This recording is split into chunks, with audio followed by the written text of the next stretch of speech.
ये कैबिनेट के द्वारा बनाए गए हैं। कैबिनेट होता है ना सरकार में, उसके थ्रू बना है।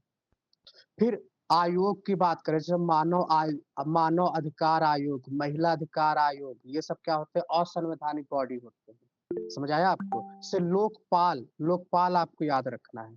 लोकपाल, लोकायुक्ता, ये करप्शन को कम करने के लिए आया था, तो ये भी आपका असंवैधानिक बॉडी है। ओके। डैम मैं आपको बार-बार बता रहा हूँ क्योंकि डैम बहुत इंपॉर्टेंट है, आपको बताना है। चलिए एक बार स्पीड में बताइए आप लोग, और मुझे आपको बताना है आप लोगों को। 1 second. Sardar Sarovar dam, extra constitutional mean statutory नहीं, ये समझिए आप लोग। मैंने आप लोग को बताया था, एक बार और बता दे रहा हूँ। अगर जब हम बात करें ना, एक्स्ट्रा हम अगर बोल रहे हैं, तो बॉडी 3 तरीके से होती है। एक तो कॉन्स्टिट्यूशनल, जो संविधान के थ्रू, आर्टिकल के थ्रू बनता है, इसके लिए संविधान में स्पेशली आर्टिकल होता है। एक होता है स्टेटूरी, स्टेटूरी मतलब होता है जो लॉ के थ्रू बनता है, लोकसभा, राज्यसभा में जो कानून पास करके बनता है, कानून पास करके बनता है ना, उसे कहते हैं स्टेटूरी बॉडी। और एक होता है वो कानून नहीं पास करते हैं, जो हमारे कैबिनेट होती है ना, वो एग्जीक्यूटिव रिजोल्यूशन पास करती है, किसी से कोई वोटिंग वगैरह नहीं, डायरेक्ट पास कर देती है ना? तो वो होता है एक्स्ट्रा कॉन्स्टिट्यूशनल बॉडी, यानी कि एग्जीक्यूटिव के थ्रू जो पास होता है। तो नीति आयोग, प्लानिंग कमीशन, ये दोनों ऐसे ही बने हैं। समझ आया आपको? जीएसटी कैसी बॉडी है बताइए? जीएसटी कैसी बॉडी है? कॉन्स्टिट्यूशनल या नॉन कॉन्स्टिट्यूशनल? Constitutional body. ये 201 संवैधानिक संशोधन से आया था, याद आ रहा है आपको? 1 जुलाई 2017 या 18 में आया था। इसके लिए आर्टिकल भी है 268 ए आई थिंक, 289 ए है ना? तो ये आर्टिकल है, तो आप ऐसे याद करोगे। कुछ इंपॉर्टेंट डैम है, जैसे आपका ये वाला डैम देखो, सरदार सरोवर डैम, है ना? सरदार सरोवर डैम कहाँ पे है? नर्मदा नदी पे है। और हीरा कुंड क्या है? हीरा क्या है? महान लोगों के पास हीरा होता है ना? और सरदार जी बहुत नर्म स्वभाव के थे, तो इस तरीके से आप जैसे भी याद कर लो। भाखड़ा नागल डैम, सतलज नदी, सतलज नदी हिमाचल प्रदेश पे है ना? और एक रिहांद जो सोन नदी पे है, सरदार सरोवर नर्मदा नदी पे, टेहरी गंगा नदी उत्तराखंड, ये थोड़ा सा इंपॉर्टेंट है, तो ये आपको देखना है। नागार्जुन सागर, ये तो कभी नहीं भूलोगे। नाग, नाग मतलब क्या होता है? कृष्ण भगवान, तो कृष्णा नदी पे। ओके। कुछ टेररिज्म ऑर्गेनाइजेशन है, टेररिस्ट ऑर्गेनाइजेशन। सर यूपी में कौन सा है? यूपी में डैम, यूपी में तो डैम नहीं हमको अभी दिखा है कहीं पे। सोन, अच्छा ये सोन यूपी में है क्या? हाँ ये उत्तर प्रदेश में, हाँ हाँ, सॉरी। जो सोन आपका है रिहांद, ये आपका यूपी में ही है। अच्छा एक पॉइंट मुझे याद आया, तो आपको और बता दे रहा हूँ। एक, सिर्फ एक आपको याद रखना है, एक, केन बेतवा, केन बेतवा प्रोजेक्ट आप लोग को पता है? केन बेतवा, ये रिवर लिंकिंग प्रोजेक्ट है एमपी में, बस इतना एक ही याद रखना है आपको। ये बहुत पूछता है केन बेतवा। आपको पता है कि ड्रॉट बहुत आ रहा है, तो कहीं पे पानी बहुत ज्यादा है, कहीं पे पानी बहुत कम है। तो जहां पानी बहुत ज्यादा, वहां से जहां पानी बहुत कम, हमको रिलोकेट करना है, तो हम कैनाल्स बना रहे हैं। तो यही क्या है? केन बेतवा प्रोजेक्ट है, मध्य प्रदेश।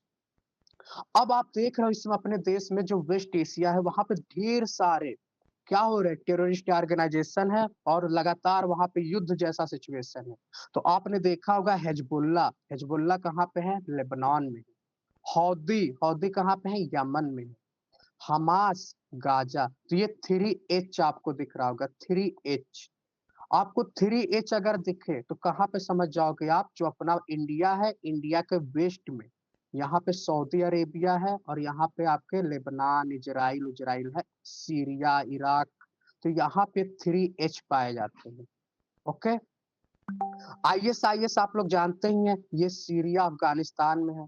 तो ये तालिबान, तालिबान अभी अफगानिस्तान में सरकार चला रही है, पता है कि नहीं आपको? तो तालिबान आपको याद रखना अफगानिस्तान से। पाकिस्तान तो आप लोग जानते होंगे, अल कायदा, पाकिस्तान में क्या है? अल कायदा। और बोको हराम, ये है नाइजीरिया का। अल शबाब, तो ये नहीं, बस आपको ये 3H याद रखना है बस। और एक तालिबान का अफगानिस्तान, ये तो आपको पता होना चाहिए क्योंकि यहाँ पे सरकार चल रही है। कुछ इंपॉर्टेंट ट्राइब है, आपको बताना है, जैसे कि यहाँ पे मैं कैसे कवर भी नहीं कर सकता। चलो, एस्किमोज क्या है आपका? कनाडा का है। बुशमैन कालाहारी का, okay. Pygmy Congo basin, Maori New Zealand. India की बात करें तो इंडिया के केस में अगर हम एशिया की बात करें तो भूतिया कहाँ पे है? सिक्किम में है। भील आपका मध्य प्रदेश में है, ओके। फिर आपका लेप्चा, लेप्चा ट्राइब कहाँ का है बताइए आप लोग? लेप्चा ट्राइब,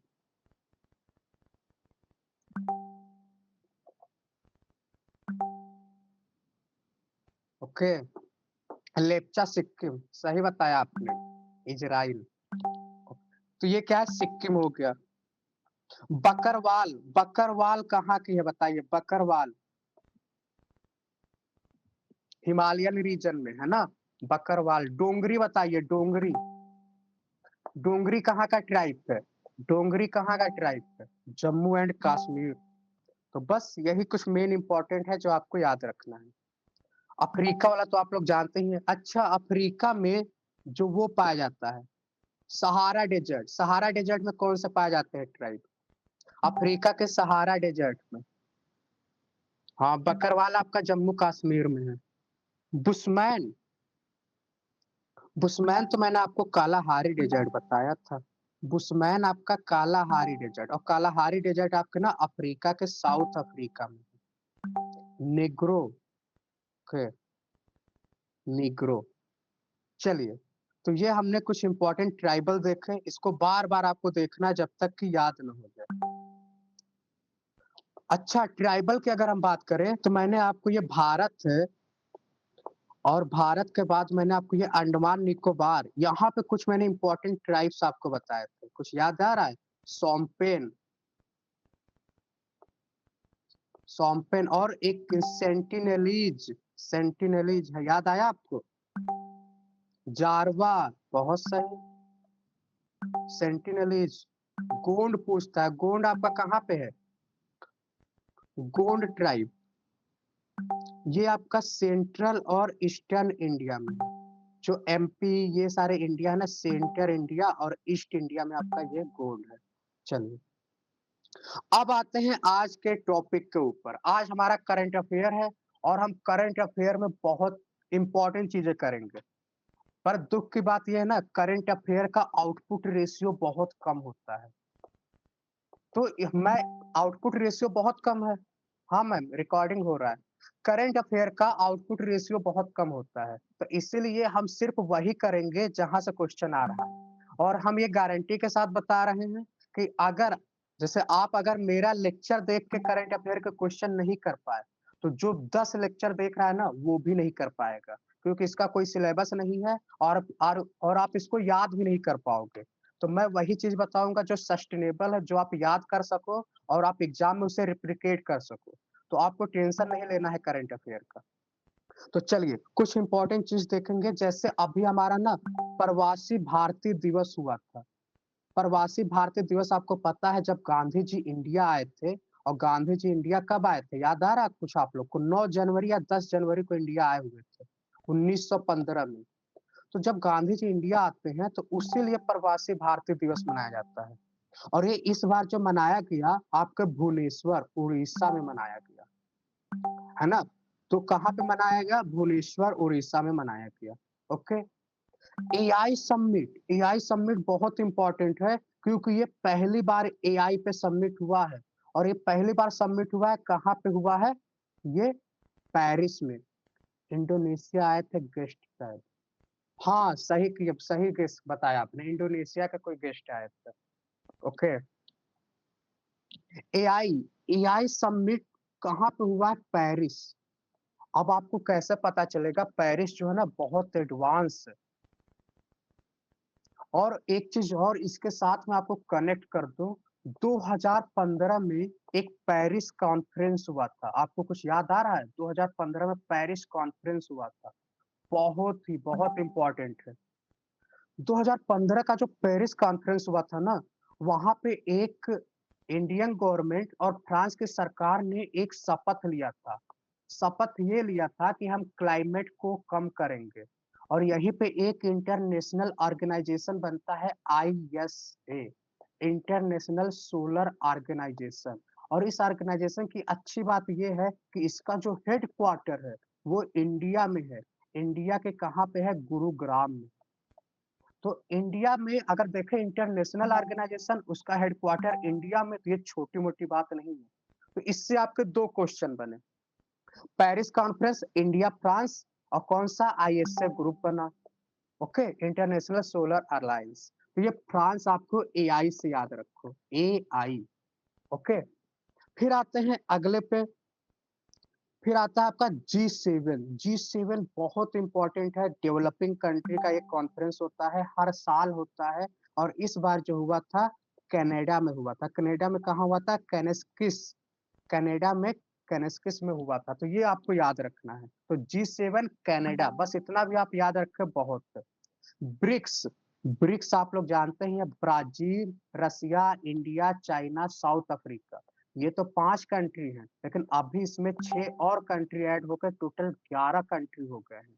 इसका कॉन्फ्रेंस कहाँ हुआ था? Brazil, Rio de Janeiro. अच्छा, ब्राजील से एक चीज और आपको याद आ रहा है? 1992, 1992 अर्थ समिट। अर्थ समिट हमारे देश में पहली बार इन्वायरमेंट को लेकर कोई समिट हुआ था, तो 1992 में अर्थ समिट हुआ था। और ये आपके लिए बहुत इंपॉर्टेंट है। ओके, तो Rio de Janeiro, Brazil.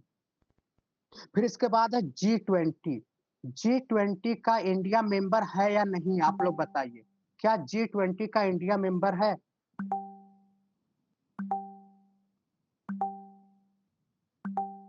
Yes, G20 का मेंबर इंडिया है। और इसका कॉन्फ्रेंस कहाँ हुआ है? साउथ अफ्रीका के जोहान्सबर्ग। जोहान्सबर्ग याद आ रहा है आपको?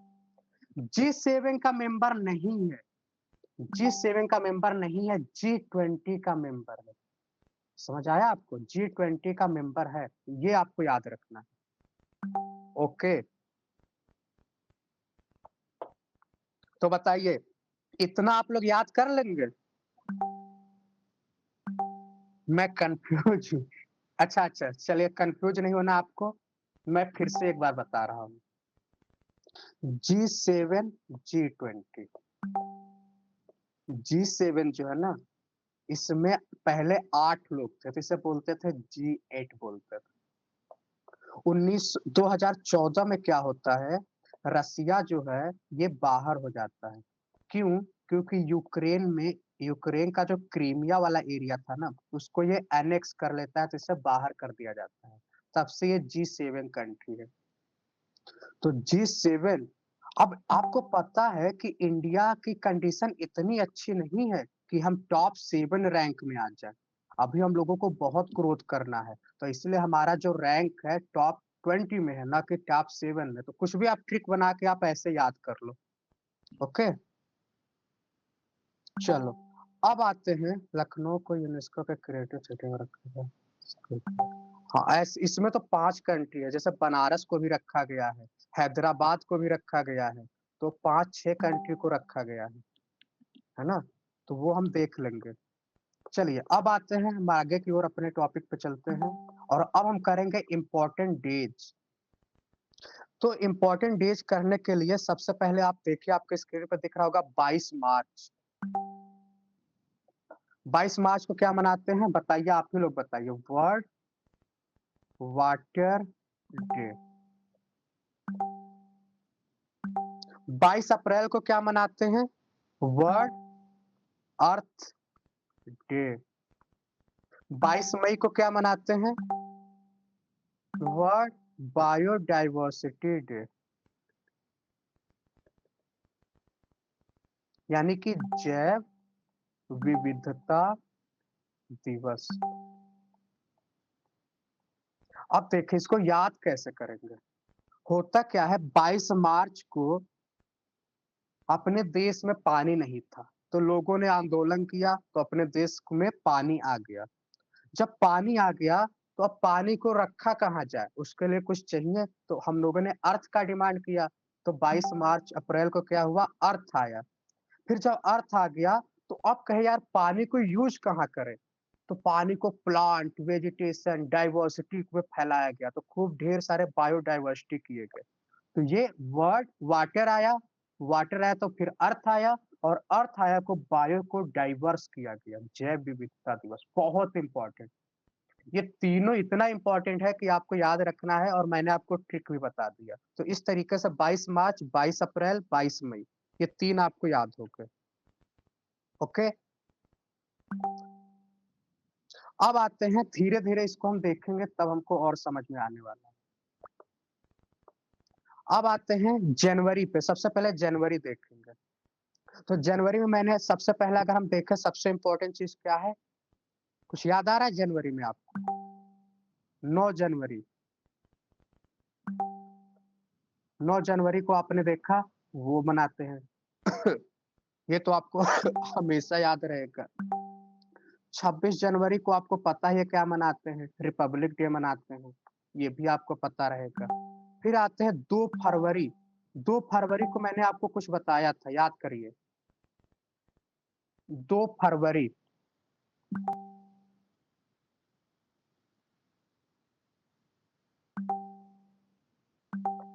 Wetland day. 2 फरवरी को क्या मनाते हैं? Wetland day. तो ये आपके लिए इम्पोर्टेंट है।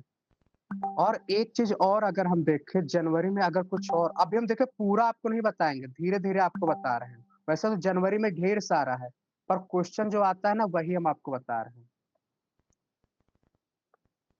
और क्या है? तो जैसे जनवरी में आपका अ, हाँ, ओके, ओके, 2 फरवरी को वेटलैंड डे। आपको बहुत नहीं याद करना, जो इम्पोर्टेंट है बस वही याद करना।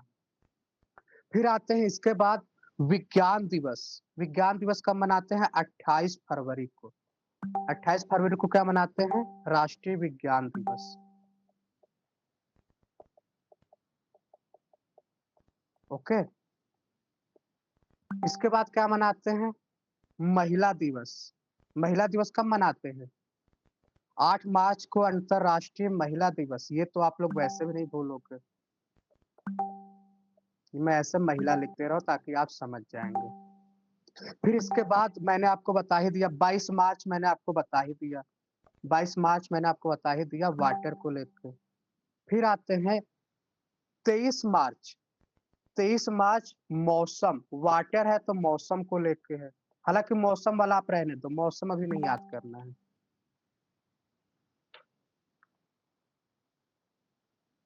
23 मार्च को चलिए इसी बहाने, या 8 मार्च, ओके, महिला दिवस। फिर क्या है? पृथ्वी दिवस। तो अप्रैल वाला आप लोग जान ही चुके हैं, 22 अप्रैल को क्या है? पृथ्वी दिवस। ओके? फिर इसके बाद क्या है? 22 22 मई मैंने आपको बता ही दिया, अंतर्राष्ट्रीय क्या है? जैव विविधता दिवस। ओके? फिर क्या है? 21 जून। 21 जून को बताइए आप लोग। 23 मार्च को भगत सिंह, राजगुरु सुखदेव को फांसी दिया गया था। योगा दिवस। 23 मार्च वाला आप लोग चाहे तो याद कर सकते हैं, भगत सिंह, राजगुरु सुखदेव। अच्छा, 5 जून को, तो ये हमने देखा कुछ इम्पोर्टेंट चीज़। अब आते हैं और इसके आगे देखिए, जून हो गया, फिर जुलाई पे आइए। जनसंख्या दिवस, 11 जुलाई को क्या मनाते हैं? जनसंख्या दिवस।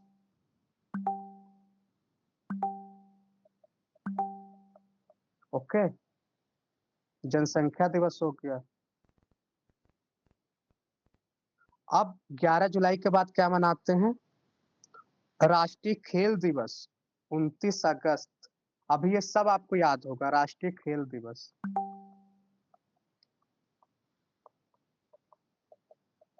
फिर इसके बाद 16 सितंबर को क्या मनाते हैं बताइए आप लोग? हाँ, मेजर ध्यानचंद। मेजर ध्यानचंद जी जो है ना, उनके क्या है, जन्म तिथि है ना, उसी पे मनाया जाता है। फिर आइए एक और देखते हैं इसके आगे। ओजोन दिवस आप लोग बहुत अच्छे से जानते हैं, 16 सितंबर को क्या है? Ozone day. कौन सा प्रोटोकॉल साइन हुआ था?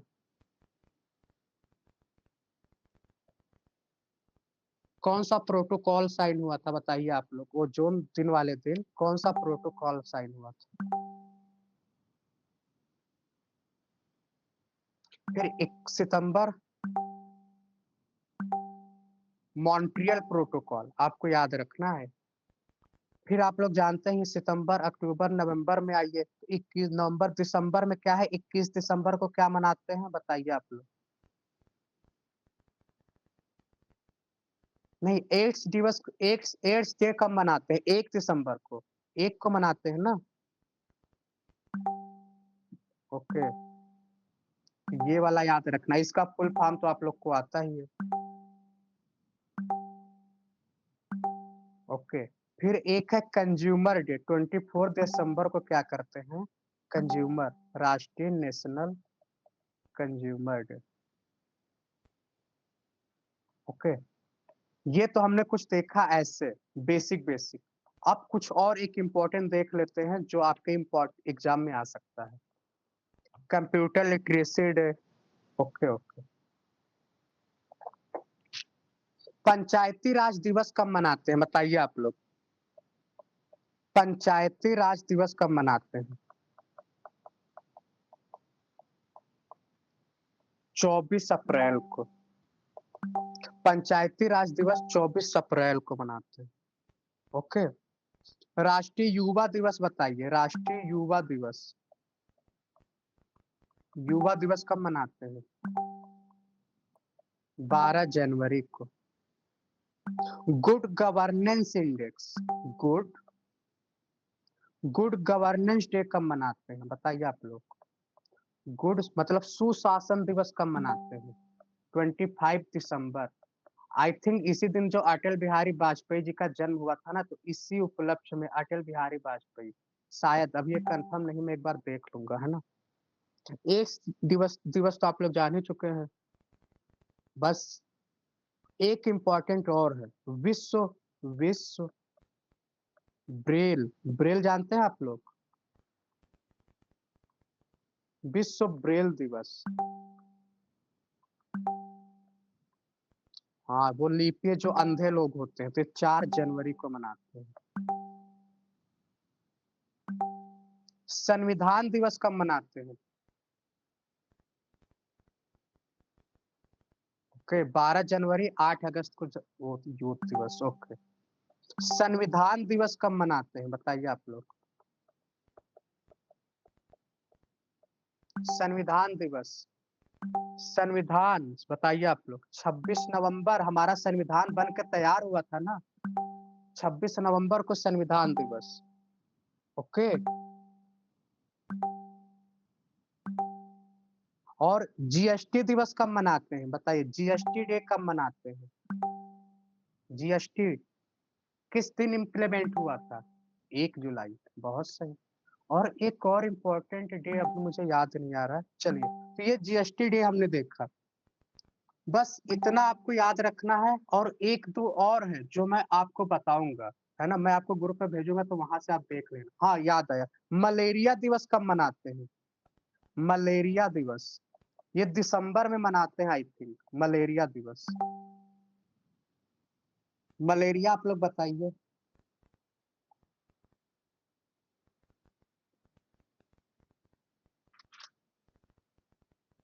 ओके, तो ये हमने देखा कुछ इम्पोर्टेंट डे।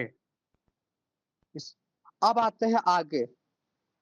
अब हम स्पीड में देखेंगे जो बहुत इम्पोर्टेंट है हमारे एग्जाम के लिए, और आपको कोशिश करना है कि याद भी करना है।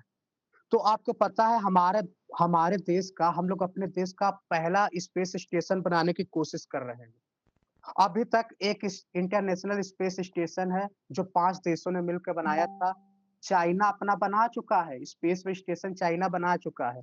इंडिया का भी टारगेट है कि हम अपना स्पेस स्टेशन बनाएँगे। तो हमारा टारगेट कब तक है स्पेस स्टेशन बनाने का बताइए आप लोग? हमारा टारगेट है कि हम अपना स्पेस स्टेशन कब तक बनाएँगे? चाइना का तो अलग, चाइना तो बहुत आगे है, उससे कहाँ कंपेयर कर पाएँगे, है ना? तो अगर हम बात करें तो इंडिया जो ये वाला पॉइंट देख रहे हैं ना, 2040 तक हम जो अपना मून पे मिशन भेजेंगे उसमें कौन होगा? मानव युक्त होगा। है ना? तो 2040 में हम चंद्रमा पे इंसान भेजने वाले हैं। 2040 में चंद्रमा पे इंसान भेजेंगे। ओके? और हमारा स्पेस स्टेशन का टारगेट है 2035। 2035 का हमारा टारगेट है। समझ आया? आप लोग स्पेस जानते हैं ना? जैसे ये हमारी धरती है तो और ये सारे प्लैनेट हैं। तो ये जो आउटर एटमॉस्फेयर होता है वो स्पेस होता है। और बताइए स्पेस में ग्रेविटी होता है क्या? स्पेस में ग्रेविटी होता है? बताइए यस या नो? नहीं, स्पेस में कोई ग्रेविटी नहीं होता है। स्पेस में ग्रेविटी नहीं होता है। तो मैं यहाँ पे साइड में लिख दे रहा हूँ। स्पेस स्टेशन का टारगेट हमारा कब का है बताइए आप लोग? 2035 का, रट लो आप। और फर्स्ट ह्यूमन को हम मून में भेजेंगे। मून में कब भेज रहे हैं? अपने यहाँ से मून मिशन 2040 में। याद आया आपको? चलिए, अगला क्वेश्चन देखिए आपके स्क्रीन पे है, मतलब ये भी इम्पोर्टेंट है इसरो के बारे में। इसरो का फॉर्मेशन सबसे पहले हुआ था 1962 में। उस समय उसका नाम था इंकोस्पर करके नाम था।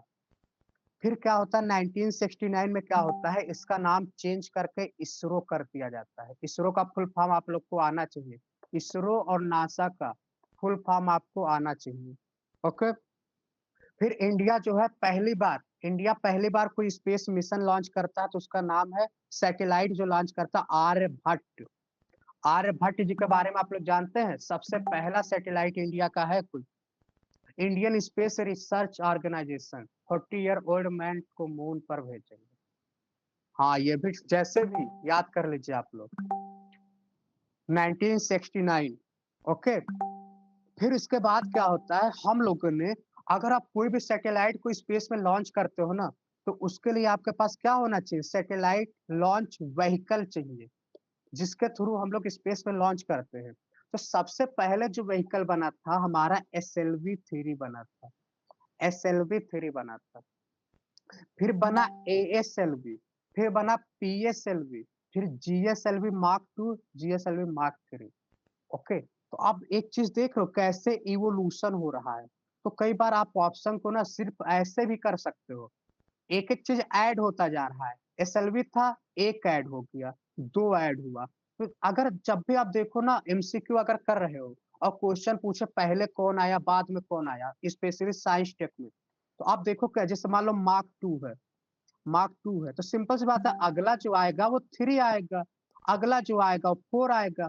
तो आप ऐसे ट्रिक लगाया करो MCQ करते समय, आसानी से हो जाएगा। तो ये सब बार-बार आप देखोगे तभी ये सब जान पाओगे आप। तो ये हो गया SLV।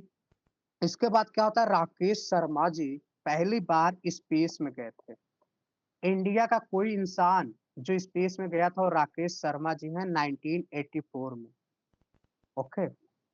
फिर क्या होता है 2008 में हमारा चंद्रयान मिशन लॉन्च होता है और वो मून के ऑर्बिट में लॉन्च होता है। फिर इसके बाद क्या होता है 2013 में MOM Mars orbital mission launch होता है 2013 में। फिर हमारा जो स्पेस टेक्नोलॉजी हम लोग बहुत तेजी से ग्रोथ करते हैं। चंद्रयान 2 लॉन्च करते हैं, फिर चंद्रयान 3 लॉन्च करते हैं साउथ पोल पे। चंद्रयान 2 हमारा फेल हो गया। तो इस तरीके से आपने देखा इसके बारे में। इसरो, इसका फाउंडर कौन है? विक्रम साराभाई हैं। पहला सैटेलाइट आर्यभट्ट, है ना? First satellite launch by India कौन सा है? रोहिणी। लॉन्च स्टेशन कहाँ से लॉन्च होता है? श्रीहरिकोटा, याद है आप लोग को? और सूरज पे, सन पे सबसे पहला मिशन आदित्य L1 है जो अभी 2023 में भेजा गया है। ओके? मार्स पे पहला मिशन MOM है। AP कहाँ पे AP लिखा है? AP मतलब आंध्र प्रदेश होगा, है ना?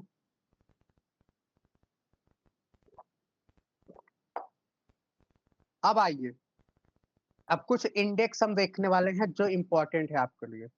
जैसे climate change performance index.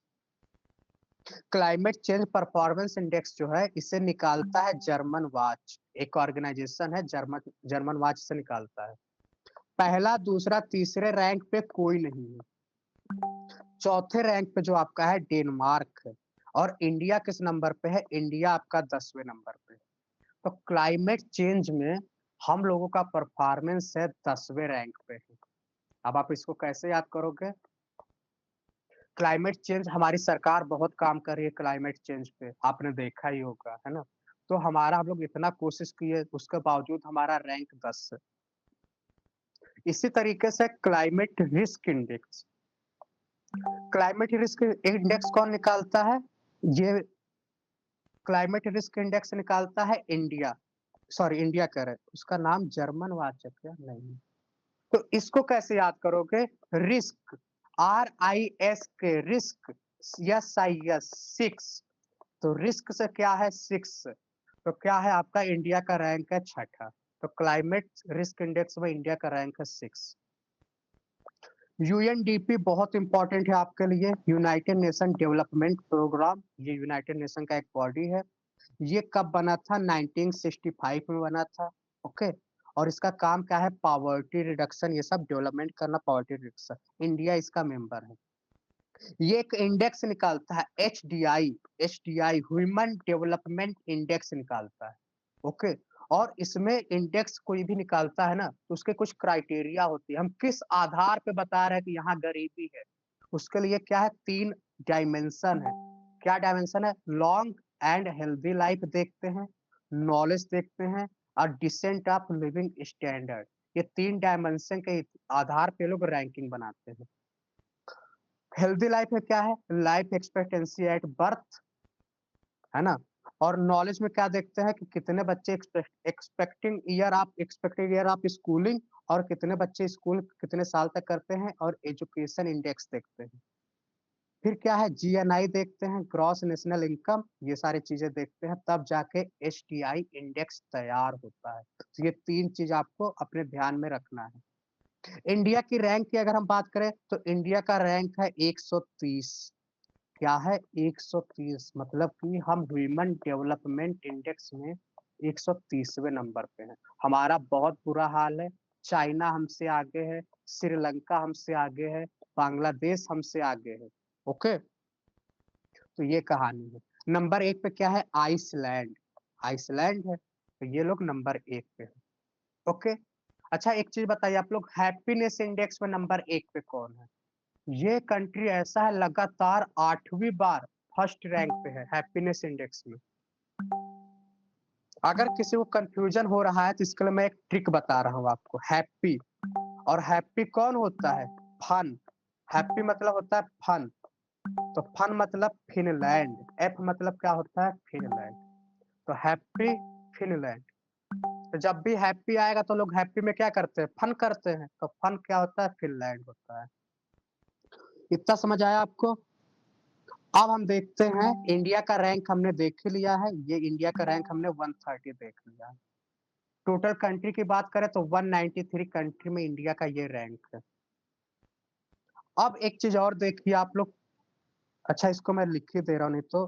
Happiness index, happiness index क्या है? फिनलैंड फर्स्ट, इसका ट्रिक है FUN। तो अब देखिए, स्वच्छ सर्वेक्षण, ये भी बहुत इंपॉर्टेंट है। क्यों इंपॉर्टेंट है? एक ऐसा सिटी है इंदौर, जो मध्य प्रदेश का है, ये लगातार 8वीं बार क्लीनेस्ट सिटी है। तो कोई अगर इंदौर है मध्य प्रदेश का बार बार, और इसको निकालता कौन है? तो ministry of housing and urban affair. Okay, second number पे कौन है? सूरत है। और राज्य की बात करें तो MP, आपको पता ही है ना? ये हमने देखा। अब ये एक टारगेट है जो मैं बार बार आपको शेयर करता हूँ, क्योंकि आपके लिए बहुत इंपॉर्टेंट है, और मैं चाहता हूँ कि ये आपको याद भी हो जाए।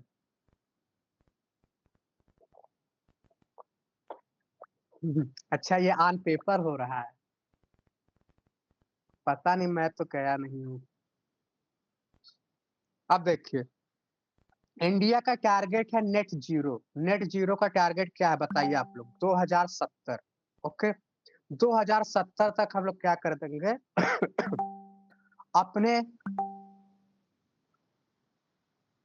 है ना, जो कार्बन इमिशन होता है ना, कार्बन इमिशन तो आप लोग जानते ही हैं, तो 2070 तक हम फ्री हो जाएंगे। फिर इंडिया का जो हमारा सेल्फ रिलायंट है एनर्जी पे, अभी आपको पता है हम एनर्जी के लिए डिपेंड है दूसरे देशों पे, तो हम 2047 तक हम लोग क्या हो जाएँगे, सेल्फ हो जाएँगे। फिर क्या है हमारा डेवलप कंट्री बनने का जो टारगेट है, बताइए कब तक है? 2047 तक हम भी अमेरिका की तरीके से बन जाएँगे। मतलब कि हम डेवलप्ड कंट्री में कैटेगरी में आ जाएँगे 2047। हम अपने एस्ट्रोनॉट को मून पे भेजेंगे। 2040 में हम अपने एस्ट्रोनॉट को मून पे भेजेंगे। और अपना स्पेस स्टेशन कब बनाएँगे? बताइए आप लोग 2035 में अपना स्पेस स्टेशन बनाएँगे। हैप्पीनेस इंडेक्स जारी कौन करता है? ओके, अभी तो मुझे आइडिया नहीं लग रहा है इसका।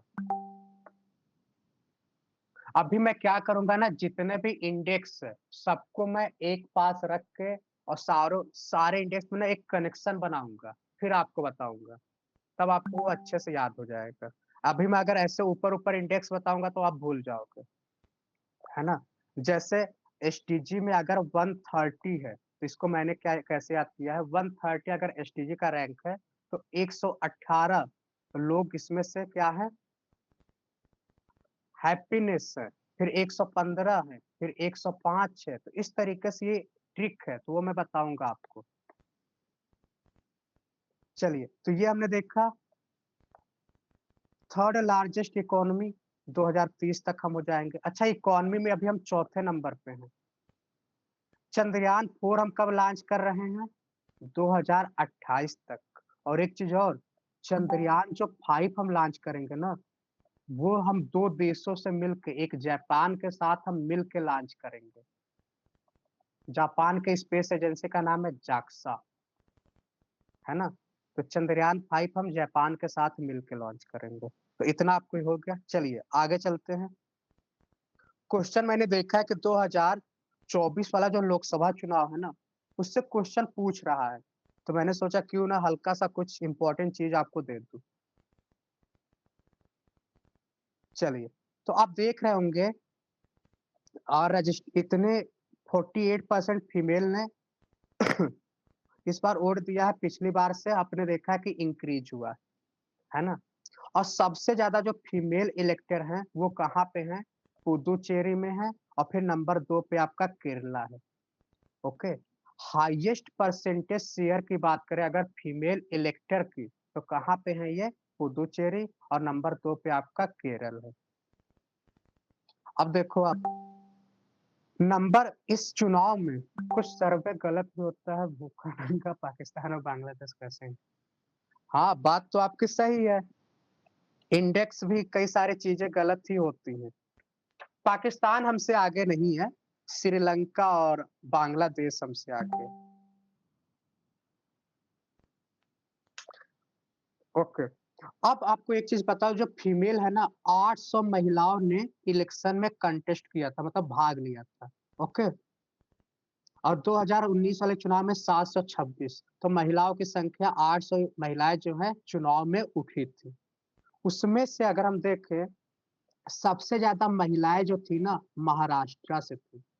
नंबर 2 पे यूपी से सिर्फ 80 महिलाएँ लोकसभा चुनाव में उठी थी और तमिलनाडु से 77 तो महाराष्ट्र आप देख लो और महाराष्ट्र में सबसे ज़्यादा एफडीआई भी आता है, फॉरेन डायरेक्ट इन्वेस्टमेंट, है ना?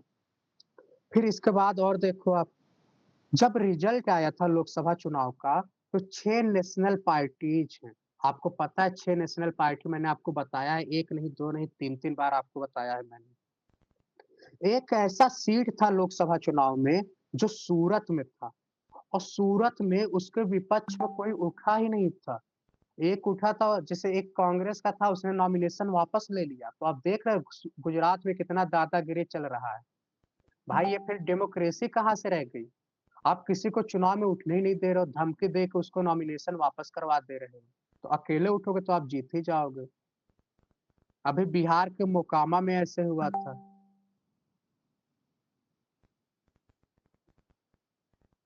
हुँ। खैर वो सब आप लोग ध्यान मत दीजिए, हमको उससे मतलब नहीं है। अगर इंडेक्स में है, इंडेक्स में रैंक 140 है, 130 है, तो आपको 130 ही करना है। आप कंडीशन क्या है, आप उसमें कुछ नहीं कर सकते।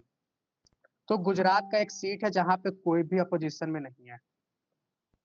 ओके, अब एक ये वाला आप देख लो, इम्पोर्टेंट देख लो आप।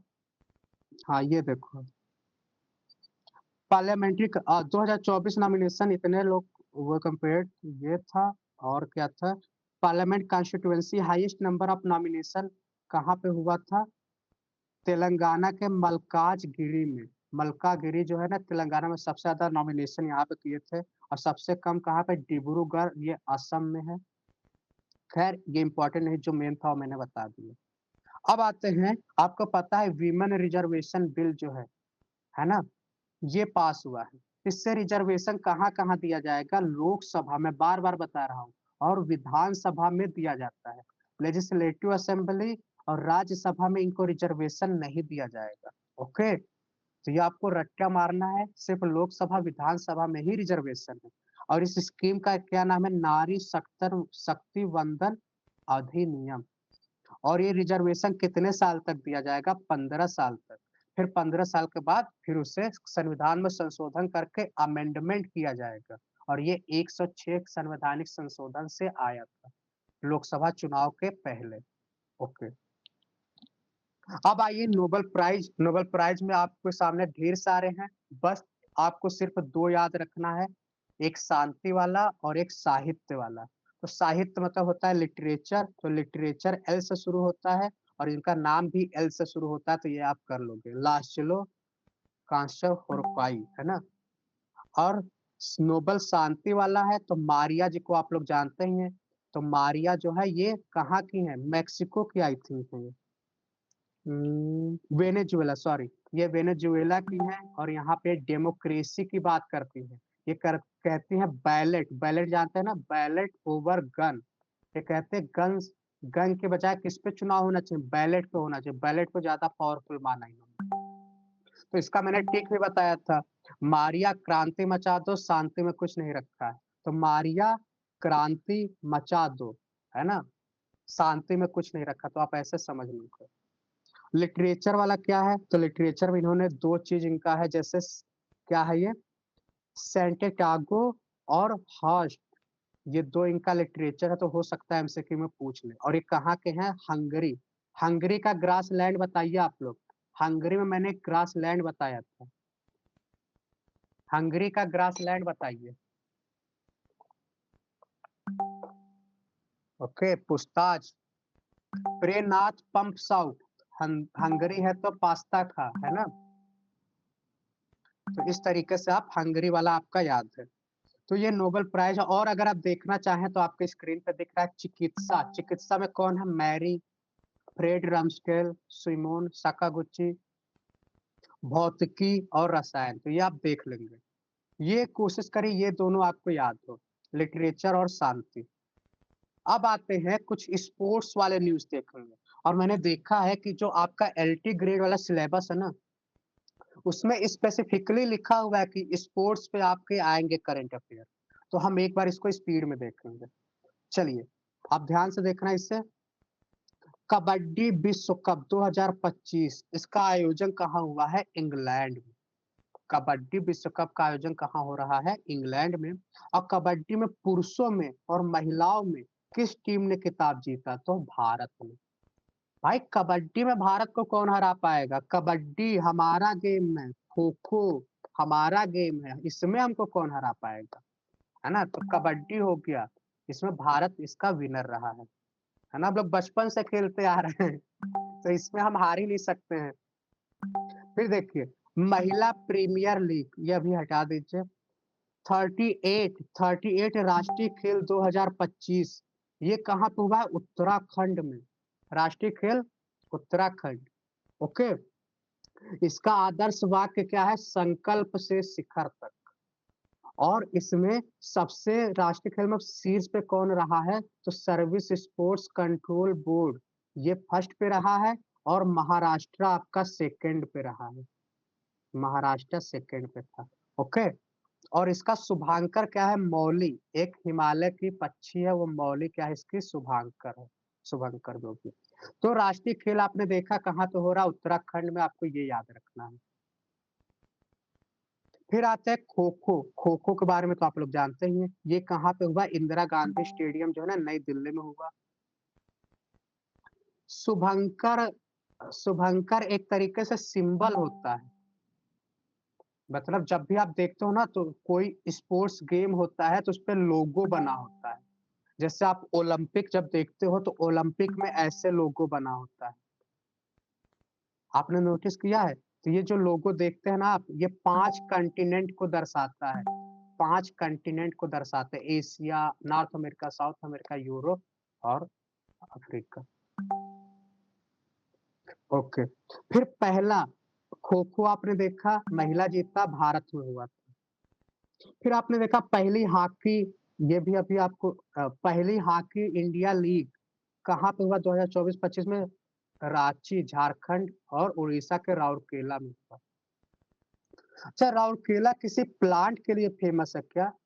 किसी प्लांट के लिए फेमस है क्या? प्लांट मतलब कि थर्मल पावर प्लांट कुछ इस टाइप का। स्टील के लिए, हाँ, स्टील के लिए फेमस है। और हमको जहाँ तक लग रहा है ना ये रसिया की मदद से बनाया गया था, है ना? रसिया की हेल्प से बना था।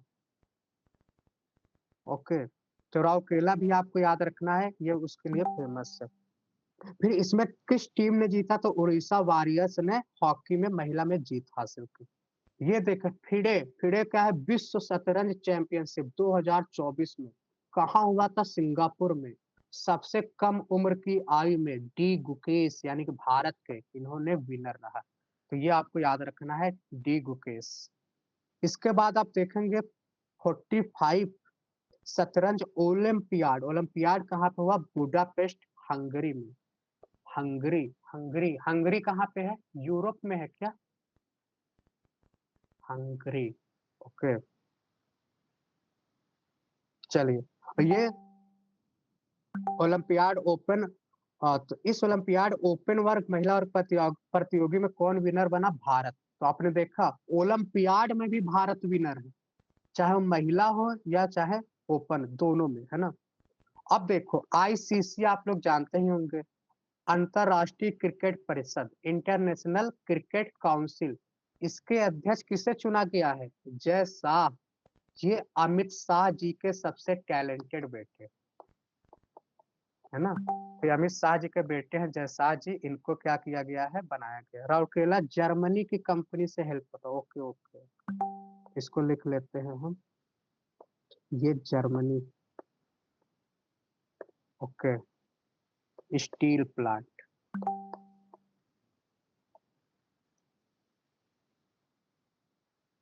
ऐसे करके ना एक दुर्गा है, दुर्गा करके एक है, तो इसको मैंने याद किया है। दुर्गा बंगाल में आप देखें ना दुर्गा जी का बहुत पूजा होता है, तो दुर्गा वाला कहाँ पे है? बंगाल में है। तो दुर्गा, दुर्गा जी में माता जी बहुत पूजा होता है, तो दुर्गा वाला बंगाल। और से छत्तीसगढ़ का भी एक है, मुझे भी याद नहीं आ रहा है। बोकारो है क्या? बोकारो, बोकारो कहाँ का है? ये झारखंड का है, सॉरी सॉरी, झारखंड। भिलाई, हाँ, तो बोकारो आपका झारखंड है। चलिए, तो ये हमने देखा स्पोर्ट्स के न्यूज़ जो आपके लिए इम्पोर्टेंट है। अब आते हैं स्पीड में देखेंगे, जो मैंने किया है ना एमसीक्यू फॉर्म में कैसे आता है, तो इसको ध्यान से देखना आप। फिर अगर ये देखो, अब तक आप मेल वाले देख रहे थे, फीमेल वाला तो और इम्पोर्टेंट है ना? तो फीमेल वाला जो हुआ था, वर्ल्ड चेस वर्ल्ड 2025 वाला कहाँ पे हुआ था? जॉर्जिया में हुआ था। पहली चीज कहाँ हुआ था? जॉर्जिया में हुआ था। फिर इसमें विनर कौन था? 19 साल की दिव्या देशमुख, ये नाम जितना रट लो आप, दिव्या देशमुख, है ना? ये नागपुर महाराष्ट्र की, इन्होंने हिस्ट्री बना दिया। वीमेन वर्ल्ड कप किसको हरा के? कोनेरू हम्पी को हरा दिया। समझ आया आपको? तो ये दिव्या देशमुख का नाम आपको रख लेना है, दिव्या देशमुख ने इनको हराया था, और किसमें? वीमेन चेस वर्ल्ड कप में। ओके, तो ये देखो यहाँ पे Divya has become first Indian to win FIDE women chess world cup. Okay, चलिए आप अपने नाम पे ही याद कर लीजिए। तो महिलाओं में किसी ने पहली बार जीता है, छोटी मोटी बात नहीं है। और ग्रैंड मास्टर की बात करें तो दिव्या चौथी इंडियन वीमन बन चुकी है जो चेस की ग्रैंड मास्टर। ओके, और आगे चलिए। रोहित शर्मा को आप लोग जानते हैं? रोहित शर्मा ये टेस्ट मैच से रिजाइन दे चुके हैं। टेस्ट मैच आप लोग जानते ही होंगे। रोहित शर्मा ने रिटायर लिया है। विराट कोहली भी रिटायर हो चुके हैं। ये टेस्ट मैच से रिटायर हो गए। ओके, ये विराट कोहली आप देख लो, ये भी टेस्ट मैच से रिटायर हो, तो बस आपको नाम याद रखना है। अब आइए बहुत इंपॉर्टेंट जो महिलाओं के ऊपर है। अब आप लोग को तो आना ही चाहिए। पहली बार इंडियन वीमेन टीम ने किसको हराया बताइए आप लोग। कैप्टन का नाम है Harmanpreet Kaur. Final cup match हुआ था इंडिया में। किस स्टेडियम में हुआ था? स्टेडियम का नाम आपको बताना है। Navi Mumbai Davy Patil stadium. किसको हराया था? साउथ अफ्रीका को हराया था। सॉरी, साउथ अफ्रीका को नहीं, साउथ अफ्रीका को हराया था। एक बार देखना इसको। अच्छा, एक, ओके ओके, चलिए साउथ अफ्रीका को हराया था।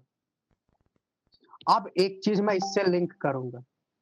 एक्चुअली पिक में यहाँ पे मैंने क्वेश्चन मार्क किया है, तो क्वेश्चन मार्क मैंने किया है तो इसका मतलब मैं कई बार गलत लिखता हूँ तब क्वेश्चन मार्क करता हूँ, ताकि आप लोग अटेंटिव हैं या नहीं ये देखने के लिए।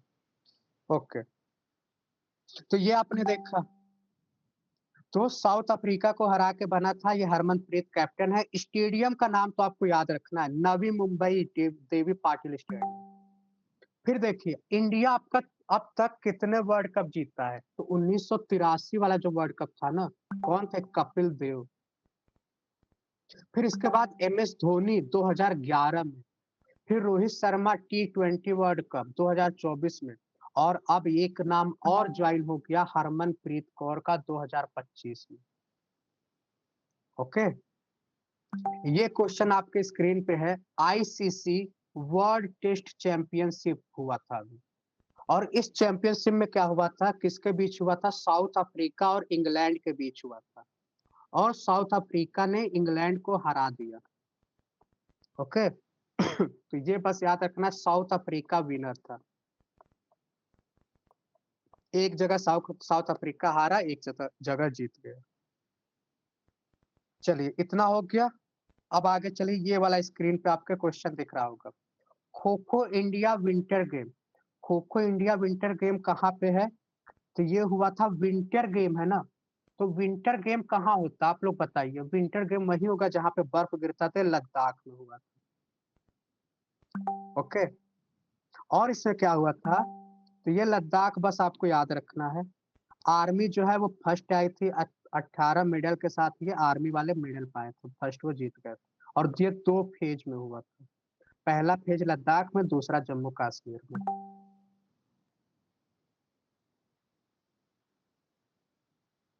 South Africa T20। ओके, हाँ वो भी आप देख सकते हैं, रोहित शर्मा वाले में T20 में साउथ अफ्रीका था। तो आप देख सकते हैं साउथ अफ्रीका कितना टक्कर दे रहा है तो हर जगह साउथ अफ्रीका है। अब हमने देखा kho kho India winter game, हमने देखा लद्दाख में।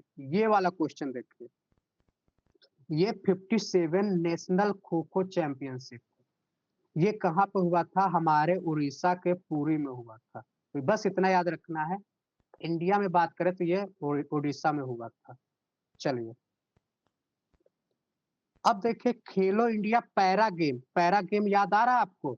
जो लोग क्या होते हैं, हैंडीकैप होते हैं, मैंने आपको ट्रिक बताया था, कहाँ हुआ था? दिल्ली में। क्योंकि भाई ये लोग हैंडीकैप है तो ज्यादा दूर नहीं जा पाएंगे, तो इनको दिल्ली बुला लो।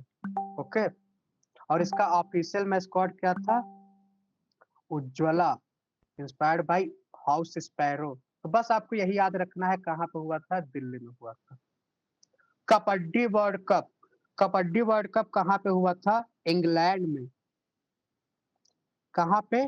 कबड्डी वर्ल्ड कप कहाँ पे हुआ था? इंग्लैंड में।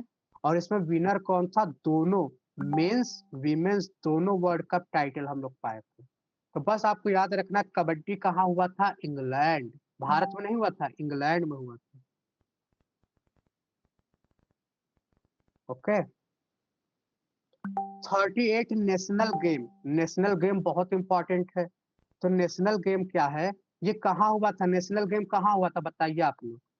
भारत में नेशनल गेम कहाँ हुआ था? उत्तराखंड। रट लो आप जितनी बार रट सको। और इसलिए इंपॉर्टेंट है ना, क्योंकि मोदी जी हमारे देश के प्रधानमंत्री जी ने इसका उद्घाटन किया था। समझ आया आपको? 38। और जिसका उद्घाटन मोदी जी करेंगे वो तो इम्पोर्टेंट हो ही जाएगा, अपने आप हो जाएगा। और इसमें विनर की बात करें, नेशनल गेम में जो विनर था, कौन था? Services sport control board SSCB जो है वो फर्स्ट आया था। महाराष्ट्र आपका सेकंड आया था। समझ आया आपको? तो महाराष्ट्र आपका सेकंड, मैंने अभी आपको बताया भी। एक आखिरी क्वेश्चन है स्पोर्ट्स के ऊपर, kho kho world cup 2025। Okay, तो खो खो वर्ल्ड कप 2025 में हमारे जो मेंस हैं, फाइनल में किसको हराए थे? नेपाल को हराए थे। मेल टीम ना किसको हराया था? फ्रांस को हराया, सॉरी नेपाल को हराया था। तो बस ये आपको इम्पोर्टेंट याद रखना है। और कहाँ हुआ था? इंदिरा गांधी स्टेडियम, बहुत इंपॉर्टेंट है। Kho kho world cup India में हुआ। जब भी कोई गेम इंडिया में होता है तो इम्पोर्टेंट हो जाता है। न्यू दिल्ली है ना, न्यू दिल्ली के इंदिरा गांधी स्टेडियम में खो खो गेम हुआ था। चलिए, किसी को कोई कंफ्यूजन तो नहीं हो रहा? इतने आप स्पोर्ट्स देख रहे हो। बिल्कुल भी कंफ्यूजन हो रहा है तो भी दिक्कत नहीं है, कल एक बार और मैं रिवीजन कराऊंगा। जैसे आज क्या है ना, मेरा सिस्टम थोड़ा सा अलग है। अभी आज मैं आपको एक बार दिखाता हूँ, कल एक दूसरे दिन और क्या होता है, माइंड में और क्रिस्टल क्लियर होता है। चलिए, आप लोग को मजा आ रहा है। बस मैं चाहता हूँ ना कि आपका 22+ क्वेश्चन एकदम सही हो जाए, और मुझे लगता है कि आराम से हो जाएगा, है ना। चलिए, अब आते हैं, आगे चलते हैं। कुछ अवार्ड्स है जो आप हल्का हल्का आपको ऊपर ऊपर देखना है, जैसे उपन्यास, जैसे आप जानते हैं बुकर प्राइज। कोई नहीं, आप टेंशन मत लो, आपको कल मैं फिर एक बार रिवाइज कराऊंगा, आपको याद हो जाएगा। बुकर प्राइज कितना इंपॉर्टेंट है इसका आप लोग महत्व तो जानते ही हैं। तो बुकर प्राइज किसको मिला है? एक उपन्यास है आर्बिटल के लिए, समांथा हार्वे। अब इसमें आप लोग कंफ्यूज हो सकते हैं, एक बुकर प्राइज होता है, एक इंटरनेशनल बुकर प्राइज होता है। तो दोनों में हल्का सा आपको दिक्कत हो सकता है, तो दोनों में आपको एक साथ बता दूंगा। 22 मिस वर्ल्ड कौन बनी है? वो है ओपल सुचाता, ये थाईलैंड की। और कहाँ पे हुआ था? तेलंगाना के हैदराबाद के तेलंगाना में हुआ था। यूएनईपी आप लोग जानते हैं, चैंपियन ऑफ अर्थ अवार्ड किसको मिला? माधव गाडगिल। उनको लाइफ टाइम अचीवमेंट के लिए चैंपियन ऑफ अर्थ अवार्ड मिला है, माधव गाडगिल। ओके। अच्छा, गाडगिल कमेटी भी एक बना है, गाडगिल कमेटी के बारे में जानते हैं आप लोग? ये शायद जो वेस्टर्न घाट होता है ना, वेस्टर्न घाट को बचाने के लिए बना था। वेस्टर्न घाट बहुत डाइवर्स, उसको बचाने के लिए बना था, है ना। मिस यूनिवर्स कौन बनी है इस बार? ये मेक्सिको में हुआ था, विक्टोरिया केजर लिक्विक, ये डेनमार्क की। साहित्य पुरस्कार आप एक बार देख लो, मुझे तो अगर आना होगा तो आ भी सकता है। गगन गिल को हिंदी में मिला है जब तक मैं बाहर आई। दीपक कुमार शर्मा को संस्कृत में मिला है भास्कर चरितम। मुकुट मणिलाल को राजस्थानी में मिला है गांव और अम्मा। बानू मुश्ताक हार्ट लैम्प, हाँ सही बताया आपने। पद्म पुरस्कार इंपॉर्टेंट है, टोटल 130 पद्म पुरस्कार दिए गए हैं, जिसमें से सब 7 जो है पद्म विभूषण, 19 जो है पद्म भूषण, और 113 पद्म श्री। ये 3 कैटेगरी होती है। पद्म विभूषण सबसे हाईएस्ट लेवल की होती है, फिर पद्म भूषण दूसरे, पद्म श्री। ओके, ये हमारे इसमें पूछा था इंटरनेशनल बुक ऑफ ऑनर्स का। तो ये पद्म पुरस्कार का नंबर एक बार याद, तो 7, 19, 13, टोटल 130।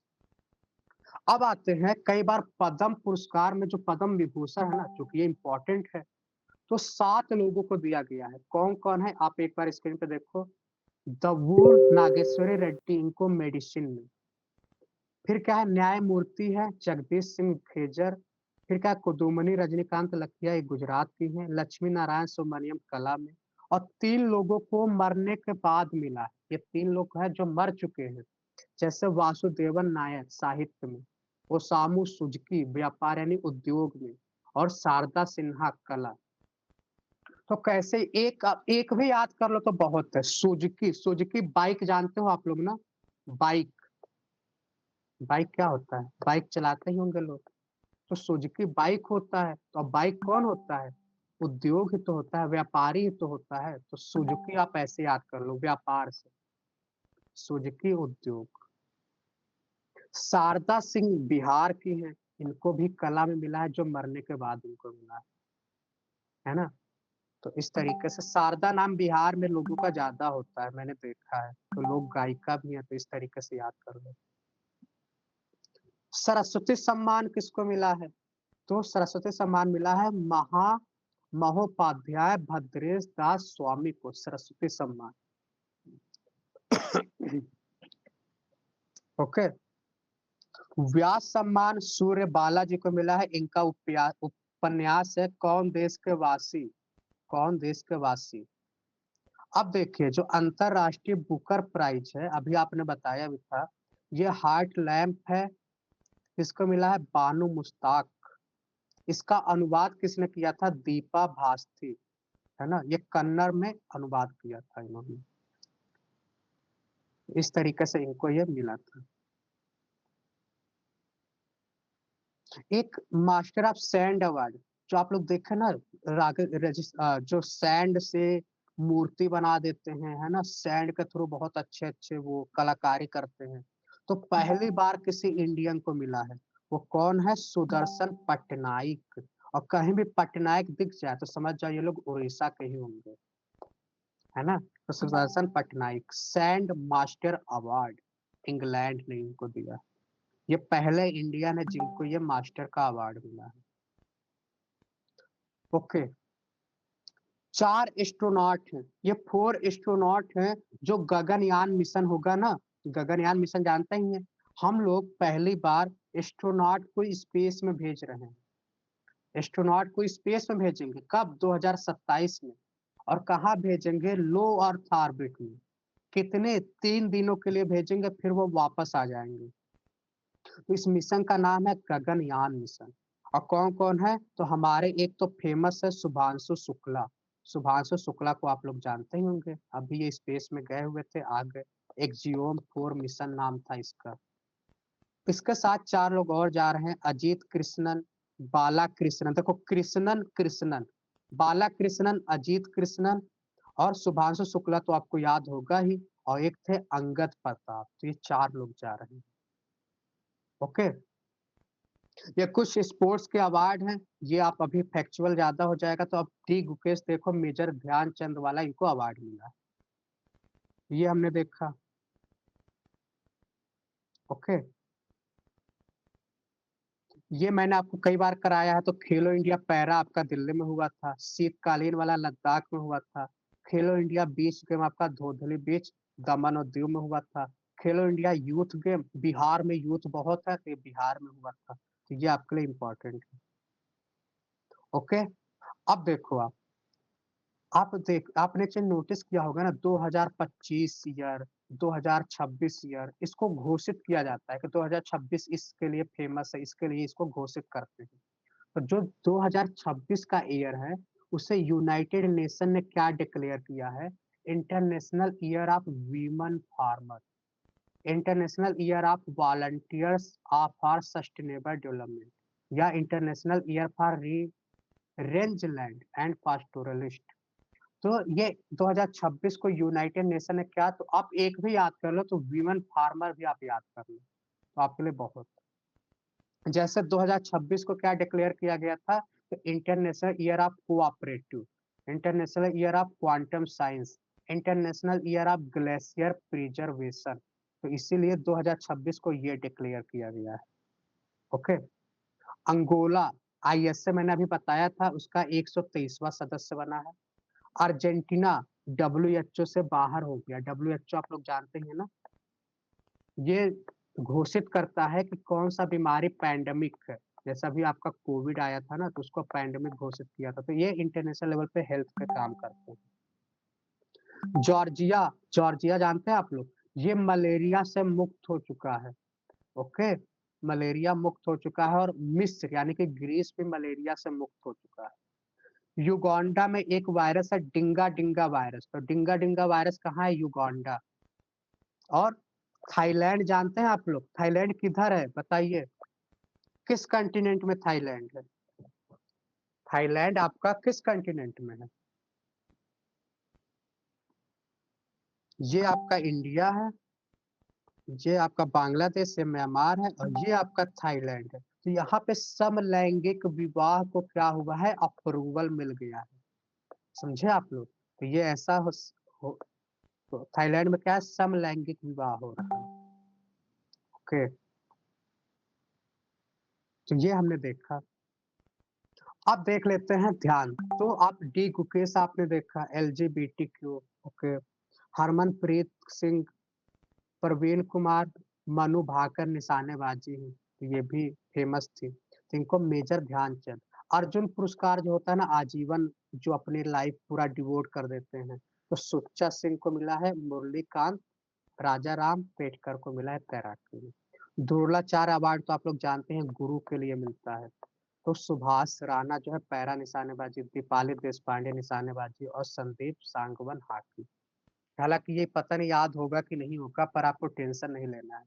बस आप बस एक बार देख लो, आपको आइडिया लग जाएगा वहां पे। मेजर ध्यानचंद है, तो ध्यानचंद क्या है? 4 लोग ध्यान लगा रहे हैं। अर्जुन क्या है? अर्जुन जो है वो अर्जुन अवार्ड 2 लोगों को मिला है। द्रोणाचार्य अवार्ड जो है वो 3 लोगों को। देखते हैं इसका अगर कुछ बनेगा तो। ओके, कोई नहीं, बस इतना ही था, हो गया बस। तो हमने आज इतने सारे इम्पोर्टेंट चीज किए, तो कैसा रहा बताइए आप लोग? एक इम्पोर्टेंट चीज और देख लेते हैं, डॉल्फिन।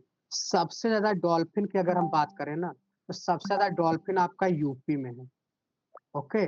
सबसे ज्यादा डॉल्फिन कहाँ पे है? यूपी में है, फिर बिहार में है, फिर वेस्ट बंगाल में, ओके। और देखो आप, कोस्ट लाइन आप लोग जानते हैं ना, इसे कहते हैं कोस्ट लाइन। जो ओशियन से ये कोस्ट लाइन बनाते हैं। तो अभी एक नया तरीके से इसका सेंसस हुआ है, कोस्ट लाइन का सेंसस हुआ है। तो सबसे ज्यादा कोस्ट किसका है? गुजरात का। रट लो आप, क्वेश्चन दे देता है। सबसे ज्यादा कोस्ट किसका है? गुजरात का, फिर तमिलनाडु है, फिर आंध्र प्रदेश है। समझ आया आपको? सबसे ज्यादा कोस्ट गुजरात का है, फिर ये तमिलनाडु का है, फिर आंध्र प्रदेश का है, ओके। तो ये याद रखना आपको। और अगर यूनियन टेरेटरी में पूछ लेगा सबसे ज्यादा कोस्ट लाइन किसका है, तो वो आपका है अंडमान और निकोबार का है, ओके। तो ये आपको याद रखना है। 26 जनवरी के गेस्ट इंडोनेशिया के प्रेसिडेंट आएंगे प्रबावो सुबियांतो, ओके। और 15 अगस्त में कोई बाहर का चीफ गेस्ट नहीं आया था, बस इंडिया के जो 50 वर्कर थे, सैनिटेशन वर्कर, उनको सम्मान दिया गया। तो चलिए आज के लिए इतना ही। बाकी कल हम करेंगे, कल हम एक पेपर डिस्कस करेंगे, जो आपका एलटी ग्रेड का पेपर है वो डिस्कस करेंगे। और आप लोग के पास अगर और भी पेपर हो तो आप भेजते जाइए, उसको हम डिस्कस करते जाएंगे। तो चलिए आज के लिए इतना ही, और थैंक यू।